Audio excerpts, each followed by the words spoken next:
Knockouts for Girls is a group of women boxers in Southern California. They put down their gloves to raise money for foster children in a Pasadena group home called Hillsides. Valley View's Emma Albandaras has more on the story. Knockouts for Girls hosted a charity event at the Blue Dog Beer Tavern in Sherman Oaks. Inside the dimly lit restaurant and bar, people enjoyed themselves with conversation and food. Founding member Patiana Harunian explains what she obtains from being in the group. Just gained so much confidence and empowerment from boxing, and we wanted to share that with other people, and that's why we started the charity Knockouts for Girls. Those who donated will have the satisfaction to know that with their help, kids will get to receive toys. Local resident Talia Harari expresses her admiration for the unique organization. I think it's great that they're boxing. That's really badass. It's awesome that girls are doing something so tough, and I don't know, it's pretty cool to see that. You don't see that every day. As the evening continued, some had drinks and hung out at the bar. Knockouts for Girls member Heather Lacey talks about some of the items the kids have on their wish list. It goes anywhere from iPods and cameras all the way down to like lip gloss and, scarves, all kinds of stuff like that. At Blue Dogs, there wasn't an empty seat for most of the night. All the proceeds raised from the sale of the cookies will go towards purchasing toys for boys and girls who wish to have Christmas presents to open this year. In Sherman Oaks, I'm Emma Almendares for Valley View News. Coming up, the youngest artist in American Music Awards history wins Artist of the Year. And we'll tell you which movie topped off the box office with triple digits. The House Ethics Committee put off a trial on misconduct charges against Representative Maxine Waters. She is accused of intervening on behalf of One United Bank. Her husband held stock in the bank and sat on its board. The hearing had been scheduled for November 29th, but the panel says it has new material that calls for further investigation. Though the panel declined to discuss the new information, committee attorneys found a new piece of evidence while preparing a witness for the trial. 3 men have died after their single-engine plane crashed in Newport Beach. Their flight was bound to Torrance Airport from Mexico. ABC 7 says the pilot of the beach aircraft, Musketeer, radioed for help prior to going down. He then attempted to land on Newport Center Drive. The FAA is investigating the crash. The names of the men on board have not been released.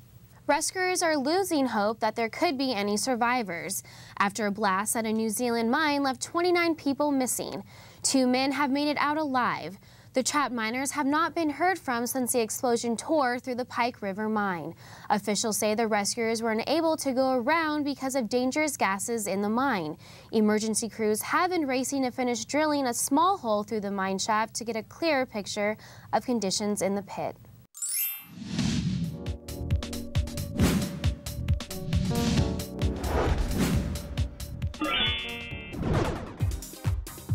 Here's the scoop. Bieber fever took over the 2010 American Music Awards. 16-year-old pop singer Justin Bieber picked up 4 awards, including Breakthrough Artist and Artist of the Year. He is the youngest person ever to win that award. Usher and Rihanna stole the titles for Best R&B Artist. The Black Eyed Peas were named Favorite Pop or Rock Band, and last year's big winner, Taylor Swift, was named Best Country Artist. Netflix is going digital for the new year. The movie rental company is trying to move away from its DVD rent-by-mail service and encourage its members to stream movies on the web. The company will offer the unlimited streaming-only plan to U.S. customers for about $8 a month starting in January. Netflix will also raise prices of its popular unlimited streaming and unlimited DVD plans by $1.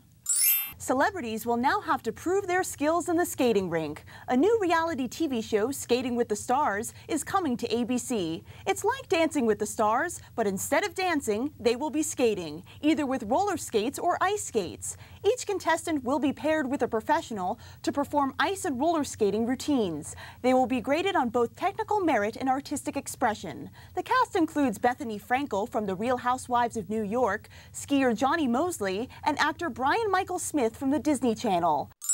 Harry Potter cast his spell at the box office, and the magic earned him the #1 spot. What we wondered is, what is it? What is it? Well, it's the sign of the Deathly Hallows, of course. Harry Potter and the Deathly Hallows finished first in box offices in the U.S. and overseas. The movie about wizards conjured up $125 million in the U.S., the biggest opening weekend for any Harry Potter film. Some analysts believe that the Potter films might beat out Star Wars and become the largest franchise ever. Coming in at number 2, Megamind. The superhero flick made about $16 million. And number 3, train thriller Unstoppable. It drove in $13 million this weekend. And speaking of Harry Potter, Oregon State University is offering Harry Potter fans a reason to go to class. The school has a class to study the films and books about the young wizard. Co-instructor of the class, Chris Von Drimmelen, says students have a lot to learn from Harry Potter. Hogwarts students go through all of the same developmental phases. The class is a freshman orientation class called Finding Your Patroness. Here you've got a business major who's meeting forestry majors and engineers and pre-meds, and you get to meet a whole bunch of different people who have really different interests, but you find out you have a lot in common anyway. The theme of the class is finding one's own positive force. Well, that's it for entertainment. Back to you, Sarah. Nissan aims to move production to the United States, China, and Asia. These are all countries whose economies are linked to the U.S. dollar. The chief executive at Nissan says this will correct imbalances caused by making cars in Japan and selling them in the U.S. This does not mean that facilities in Japan will close. We don't get the traditional snowy holidays in Los Angeles, but we do know how to celebrate. Holiday in the Park hosted its annual neighborhood celebration. Valley View's Benny Adams has more on the story. Magnolia Park starts the season off right with Holiday in the Park, one of the most joyful celebrations of the year. The free event attracts thousands of people annually. Holiday in the Park is one of the biggest neighborhood celebrations, encompassing many eateries and boutiques. It spans over 50 blocks. The celebration, which extended from Buena Vista to Hollywood Way, allowed friends and family to experience a night of happiness with street caroling, live entertainment, and dancing. We caught up with these two elves who explained what this event is all about. Getting people out in the Christmas spirit early. It helps the retail, the businesses in the area. They all have treats and hot cider for people to come in and look around. While this officer tells us what his favorite attraction is.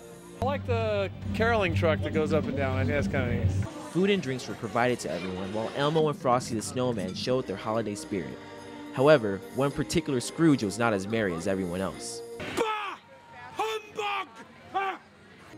Holiday in the Park created many smiles that night and made the holiday season come to life. In Burbank, this is Benny Adams for Valley View News. For Brittany Silverstein and Jessica Green, I'm Sarah Van Horn. And I'm Clemesh McDaniel. Have a great day.